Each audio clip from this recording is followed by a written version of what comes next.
ವೀಕ್ಷಕರೇ, ನಿಮ್ಮ ನೆಚ್ಚಿನ ಜನನಾಯಕರು ಕಾರ್ಯಕ್ರಮಕ್ಕೆ ಆತ್ಮೀಯವಾದಂಥ ಸ್ವಾಗತ. ನಾವಿವತ್ತು ಜಡ್ಕಲ್ ಪಂಚಾಯಿತಿಯ ಸದಸ್ಯರ ಜೊತೆ ಇದ್ದೀವಿ. ಬನ್ನಿ ನೇರವಾಗಿ ಅವ್ರದ್ದೊಂದು ಕಿರು ಪರಿಚಯ ಮಾಡ್ಕೊಳ್ಳೋಣ. ಸರ್ ನಮಸ್ತೆ. ಸರ್ ತಮ್ಮ ಹೆಸರು? ಶ್ರೀ ಥಾಮಸ್ ಅಂತ. ಸರ್ ತಾವು ಯಾವ ಗ್ರಾಮ ಪಂಚಾಯತಿಯಿಂದ ಗೆದ್ದು ಎಲೆಕ್ಟ್ ಆಗಿದ್ದೀರಾ? ನಾನು ಜಡ್ಕಲ್ ಗ್ರಾಮ ಪಂಚಾಯತ್.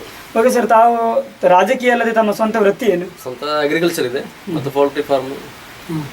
ಓಕೆ ಸರ್, ತಾವು ಅಗ್ರಿಕಲ್ಚರ್ ಕೃಷಿ ಮಾಡ್ಕೊಂಡು ರಾಜಕೀಯಕ್ಕೆ ಬರಬೇಕು ಅಂತ ಹೇಗೆ ಅನ್ಕೊಂಡ್ರಿ ತಾವು? ನಾನು ಸಮಾಜ ಸೇವೆ ಮಾಡ್ಬೇಕಂತ ಮೊದಲೇ ಒಂದು ಗ್ರೂಪ್ ಇದ್ದಲ್ಲ ಇದ್ದಿತ್ತು, NGO ಅದು ಇದೆಲ್ಲ.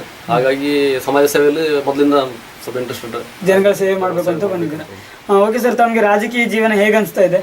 ರಾಜಕೀಯ ಜೀವನ ಅಷ್ಟೊಂದು ಪರ್ಫೆಕ್ಟ್ ಅನಿಸ್ತಾ ಇಲ್ಲ ಈಗ. ಯಾಕಂದ್ರೆ ಇವತ್ತಿನ ಒಂದು ವಾತಾವರಣ ಮಟ್ಟಿಗೆ ರಾಜಕೀಯ ಒಂದು ಅಷ್ಟೊಂದು ಕೀಳು ಮಟ್ಟಕ್ಕೆ ಹೋಗ್ತಾ ಇದ್ದೆ. ಆ ಒಂದು ಇದರಿಂದ ನಮಗೆ ಅಷ್ಟೊಂದು ಇಂಟ್ರೆಸ್ಟ್ ಇಲ್ಲ ಅಂತ. ಓಕೆ, ಇವಾಗ ಮುಂದೆ ತಾಲೂಕ್ ಪಂಚಾಯತ್ ಮತ್ತು ಜಿಲ್ಲಾ ಪಂಚಾಯತ್ ಎಲೆಕ್ಷನ್ ಬರ್ತಾ ಇದೆ. ಅದರಲ್ಲಿ ಏನಾದರೂ ಚಾನ್ಸ್ ಸಿಕ್ಕಿದ್ರೆ ನಿಂತ್ಕೊಂಡು ಪಾರ್ಟಿಸಿಪೇಟ್ ಮಾಡಬೇಕು ಅಂತ ತಮ್ಗೆ ಏನಾದರೂ ಆಸೆ ಇದೆಯಾ? ಇಲ್ಲ, ಅಷ್ಟು ಮುಂದುವಲಿಕ್ಕೆ ನಮ್ಮಿಂದ ಆಗುದಿಲ್ಲ. ಒಂದು ಮೈನಾರಿಟಿ ಇದರಲ್ಲಿ ಇದ್ದು ಅಂತ ಈಗ ಎಲ್ಲ ಒಂದು ಜಾತಿ ರಾಜಕೀಯ ಮತ್ತು ಅದೊಂದು ಆ ಒಂದು ನಿಲುವು ಇಲ್ಲಿ ಸಮಾಜದಲ್ಲಿ ಇದ್ದೋಸ್ಕರ ನಮಗೆ ಅದರಲ್ಲಿ ಫೈಟ್ ಮಾಡಿಕೊಳ್ಳುವಂತ ಒಂದು ಅವಕಾಶ ಕಡಿಮೆ ಇದೆ ಅಂತ ಹೇಳ್ತಿದ್ದಾರೆ. ತಾವು ರಾಜಕೀಯಕ್ಕೆ ಬರೋಕ್ಕೂ ಮೊದಲೇ ತಮ್ಮ ಫ್ಯಾಮಿಲಿ ಯಾರಾದ್ರೂ ರಾಜಕೀಯದಲ್ಲಿದ್ರಾ? ಫ್ಯಾಮಿಲಿಯಲ್ಲಿ ಇಲ್ಲ, ಕೇರಳದಲ್ಲಿ ಇದ್ರು. ಇಲ್ಲಿ ಯಾರು ಸಹ ಇಲ್ಲ, ಯಾರು ಇರಲಿಲ್ಲ. ಓಕೆ, ಇವಾಗ ರಾಜಕೀಯ ಜೀವನ ಬಿಟ್ಟು ನೀವು ಸ್ವಂತ ವೃತ್ತಿ ಮಾಡ್ಕೊಂಡಿದ್ದೀರಾ. ಸ್ವಂತ ವೃತ್ತಿ ಮಾಡ್ಕೊಂಡು ಇವಾಗ ರಾಜಕೀಯಕ್ಕೆ ಜನಗಳ ಸೇವೆ ಮಾಡಬೇಕು ಅಂತ ಬಂದಿದ್ದೀರಾ. ಈ ಒಂದು ನಿಮ್ಮ ಏನು ಅಧಿಕಾರಾವಧಿ ಕಳೆದಿದೆ ಇಷ್ಟರೊಳಗಡೆ, ಅದರೊಳಗಡೆ ಇವಾಗ ಜನಗಳಿಗೋಸ್ಕರ ನಿಮ್ಮ ಗ್ರಾಮದಲ್ಲಿ ಏನೆಲ್ಲ ಅಭಿವೃದ್ಧಿ ಕೆಲಸಗಳನ್ನು ಮಾಡಿದ್ದೀರಾ ತಾವು? ನಮ್ದು ದಾರಿ ಮೇಂಟೆನೆನ್ಸ್ ಮಾಡಿದ್ವಿ. ದಾರಿ ಒಂದು 3-4 ದಾರಿ ಮಾಡಿದ್ದೇವೆ. ಮತ್ತು ಮನೆ ರೇಷನ್ ಕಾರ್ಡ್ ಕೆಲವು ಇದು ಮಾಡಿದ್ದೇವೆ. ಮತ್ತು ಮನೆ ಪ್ರವೇಶನ ಇದು ರಾಜೀವ್ ಗಾಂಧಿ ವಸತಿ ಯೋಜನೆ.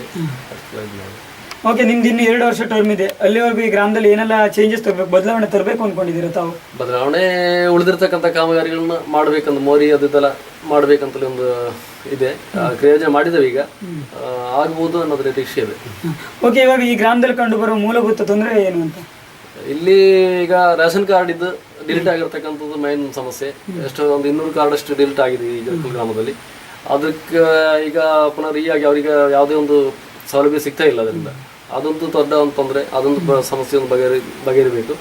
ಆಮೇಲೆ ರೇಷನ್ ಕಾರ್ಡ್ ಇತ್ತೀಚೆಗೆ ಬಂದಿರತಕ್ಕಂಥ ಫೋಟೋ ತೆಗುವ ಕಾರ್ಯಕ್ರಮ, ಅದು ಒಂದೇ ಮನೆಯವರು ಎಲ್ಲರೂ ಕೂಡ ಬರ್ಬೇಕಂತಲೂ ಒಂದು ಇದು ಜನರಿಗೆ ತುಂಬಾ ಒಂದು ಕಷ್ಟ ಆಗ್ತಿದೆ.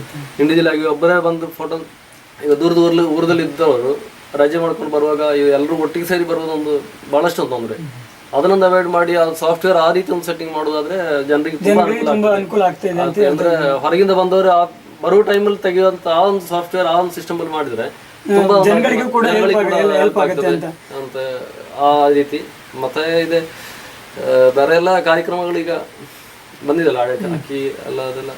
ಓಕೆ, ಇವಾಗ ಗ್ರಾಮ ಪಂಚಾಯತಿ ಲೆವೆಲ್ ಅಲ್ಲಿ ಯಾವುದೇ ಆದಂತ ಒಂದು ಪಕ್ಷ ಬರುವುದಿಲ್ಲ. ನೀವು ಯಾವ ಪಕ್ಷದ ಫಾಲೋವರ್ಸ್ ಆಗಿದ್ದೀರಾ ಗೆದ್ದಂತ ಸಮಯದಲ್ಲಿ? ನಾನು ಗೆದ್ದಂತ ಸಮಯದಲ್ಲಿ ಕಾಂಗ್ರೆಸ್ ಫಾಲೋವರ್ಸ್ ಆಗಿದ್ದೀರಾ. ಕಾಂಗ್ರೆಸ್ ಅಲ್ಲೇ ಪಕ್ಷೇತರಾಗಿ ನಿಂತಿರ್ತಕ್ಕಂಥ ಕಾಂಗ್ರೆಸ್ ಬಂಡಾಯ ಆಗಿ ಎಲ್ಲ ಅಭ್ಯರ್ಥಿಗಳಿದ್ವಿ. ಅದರಲ್ಲಿ ಬಿಜೆಪಿ ಪ್ಲಸ್ ಕಾಂಗ್ರೆಸ್ ಅಲ್ಲಿ ನಾವು 2 ಪಕ್ಷೇತರಾಗಿ ಇದ್ದೀವಿ. ಓಕೆ, ಇವಾಗ ಗ್ರಾಮ ಪಂಚಾಯತಿ ಒಬ್ಬ ಮೆಂಬರ್ ಆಗ್ಬೇಕು ಅಂದ್ರೆ ಇಷ್ಟೇ ಕ್ವಾಲಿಫಿಕೇಶನ್ ಅಂತ ಬೇಡ, ವಿದ್ಯಾಭ್ಯಾಸ ಅಂತ ಬೇಡ. ಇದ್ರ ಬಗ್ಗೆ ತಾವೇನ್ ಹೇಳ್ತೀರಾ ಸರ್? ವಿದ್ಯಾಭ್ಯಾಸ ಬೇಕು ಮಿನಿಮಮ್ ಒಂದು. ಯಾಕಂದ್ರೆ ಅದು ಒಂದು ಮೀಸಲಾತಿ ಒಂದು ರಿಸರ್ವೇಶನ್ ಕೊಟ್ಟಾಗೆಲ್ಲ ಬಹಳ ತೊಂದರೆ ಆಗ್ತದೆ. ಅಂದ್ರೆ ಅವ್ರನ್ನ ಇನ್ನೊಬ್ಬರೊಂದು ಹತೋಟಿಯಲ್ಲಿ ಇಟ್ಕೊಳ್ಳುವಂತ ಒಂದು ಚಾನ್ಸ್ ಇರೋದ್ರಿಂದ ಒಂದು ಮಿನಿಮಮ್ ಒಂದು ಕ್ವಾಲಿಫಿಕೇಶನ್ ಇಟ್ಕೊಳ್ಬೇಕು ಅನ್ನೋದು ನಮ್ಮ. ಓಕೆ ಸರ್, ಇವಾಗ ಗ್ರಾಮ ಪಂಚಾಯತಿ ಅಲ್ಲದೆ ಇವಾಗ ಗ್ರಾಮ ಪಂಚಾಯತಿ ಅಲ್ಲದೆ ಇವಾಗ ತಾಲೂಕ್ ಪಂಚಾಯತ್ ಮತ್ತು ಜಿಲ್ಲಾ ಪಂಚಾಯತ್ ಎಲೆಕ್ಷನ್ ಕೂಡ ಬರ್ತಾ ಇದೆ. ಅದಲ್ಲದೆ ಇವಾಗ ನೀವು ಈ ವಾರ್ಡ್ನಲ್ಲಿ ಗೆದ್ದು ಬಂದಿದ್ದೀರಾ. ಈ ವಾರ್ಡಿನ ಜನತೆಗೆ ನಿಮ್ಮ ಮತ ಹಾಕಿ ಇಲ್ಲಿ ತನಕ ಬರಬೇಕು ಅಂತ ವೋಟ್ ಹಾಕಿ ಗೆಲ್ಸಿರೋ ಜನರಿಗೆ ನಮ್ಮ ವಾಹಿನಿ ಮೂಲಕ ಏನು ಹೇಳಕ್ಕೆ ಇಷ್ಟಪಡ್ತೀರಾ ತಾವು? ನಾವು ಯಾವುದೇ ಈಗ ಹೆಚ್ಚಿಗೆ ಚುನಾವಣಾ ಸಂದರ್ಭದಲ್ಲಿ ಬರ್ತಕ್ಕಂಥದ್ದು ಹಣ ಮತ್ತು ಹೆಂಡ, ಇದೊಂದು ಎರಡನ್ನ ಅವಾಯ್ಡ್ ಮಾಡಿ ಜನ ನೋಡಿ, ವ್ಯಕ್ತಿತ್ವ ನೋಡಿ ಒಂದು ಪಕ್ಷವನ್ನು ಗೆಲ್ಲಿಸುವಂತ ಒಂದು ಇದನ್ನ ಜನರು ಬೆಳೆಸ್ಕೋಬೇಕು ಅಂತ. ಓಕೆ ಸರ್, ಇವಾಗ ಹೊಸದಾಗಿ ಸೇರ್ಪಡೆಗೊಂಡಿರೋ ಅಂದ್ರೆ ಹೊಸದಾಗಿ ಇವಾಗ ಅಧಿಕಾರದ ಚುಕ್ಕಾಣಿಯನ್ನು ಹಿಡ್ಕೊಂಡಿರೋ ಕಾಂಗ್ರೆಸ್ ಪಕ್ಷ ಹೊಸದೊಂದು ನಿರ್ಣಯವನ್ನು ಮಂಡನೆ ಮಾಡಿದೆ. ಪ್ರತಿಯೊಂದು ಗ್ರಾಮ ಸಭೆಗೆ ಮತ್ತು ವಾರ್ಡ್ ಸಭೆಗೆ ಪ್ರತಿಯೊಬ್ಬ ಸದಸ್ಯರು ಕೂಡ ಅಟೆಂಡ್ ಆಗಲೇಬೇಕು, ಇಲ್ಲ ಅಂದ್ರೆ ಅವ್ರನ್ನ ಅಮಾನತು ಮಾಡ್ತಿದೀವಿ ಅಂತ. ಇದು ಎಷ್ಟರ ಮಟ್ಟಿಗೆ ಸರಿ ಅಂತ ಕಾಣಿಸುತ್ತೆ ಸದಸ್ಯರನ್ನ? ಅದು ಕರೆಕ್ಟ್. ಯಾಕಂದ್ರೆ ಸದಸ್ಯರು ಕೂಡ ಕೆಲವೊಂದು ಸದಸ್ಯರು ಜವಾಬ್ದಾರಿಯುತವಾಗಿ ಕಾರ್ಯನಿರ್ವಹಿಸ್ತಾ ಇಲ್ಲ, ಬರುವುದಿಲ್ಲ ಮೀಟಿಂಗ್. ಯಾವಾಗ ಒಂದು ಟೈಮಲ್ಲಿ ಬರುವುದು, ಮೀಟಿಂಗ್ ಮುಗಿದ ಮೇಲೆ ಬರುವಂಥದ್ದು, ಇದೆಲ್ಲ ಒಂದು ರೂಢಿ ಇತ್ತು ಪಂಚಾಯತಲ್ಲಿ. ಈಗ ನಮ್ಮ ಪಂಚಾಯತಲ್ಲಿ ಅಂತ ಒಂದು ಸಮಸ್ಯೆ ಇದ್ದಾಗಿಲ್ಲ. ಏನಾದ್ರು ಅರ್ಜೆಂಟ್ ಇದ್ರೆ ಮಾತ್ರ ಒಬ್ರು ಹೋಗ್ತಾರೆ, ಬಿಟ್ರೆ ಹೊರತು ಬೇರೆ ಎಲ್ಲರೂ ಕೂಡ ಎಲ್ಲ ಒಂದು ಸದಸ್ಯನು ಇಬ್ಬರೇನು ಇಲ್ಲ ಇಲ್ಲಿ. ಬಿಟ್ಟರೆ ಬಾಕಿ ಉಳಿದವರೆಲ್ಲರೂ ಕೂಡ ಪರ್ಫೆಕ್ಟ್ ಆಗಿ ಬರ್ತಾ ಇದ್ರು. ಓಕೆ ಸರ್, ತಮ್ಮ ಇವಾಗ ಗ್ರಾಮ ಪಂಚಾಯತಿ ಒಳಗಡೆ ಎಷ್ಟು 18 ಜನ ಮೆಂಬರ್ಸ್ ಇದ್ದಾರೆ, ಅವರು ಮತ್ತು ನಿಮ್ಮ ನಡುವಿನ ಸಂಬಂಧ ಹೇಗಿದೆ? ಸಂಬಂಧ ತೊಂದರೆ ಇಲ್ಲ, ಒಳ್ಳೆ ರೀತಿಯಲ್ಲಿದೆ, ತುಂಬಾ ಚೆನ್ನಾಗಿ ನಡ್ಕೊಂಡು ಹೋಗ್ತಿದೆ.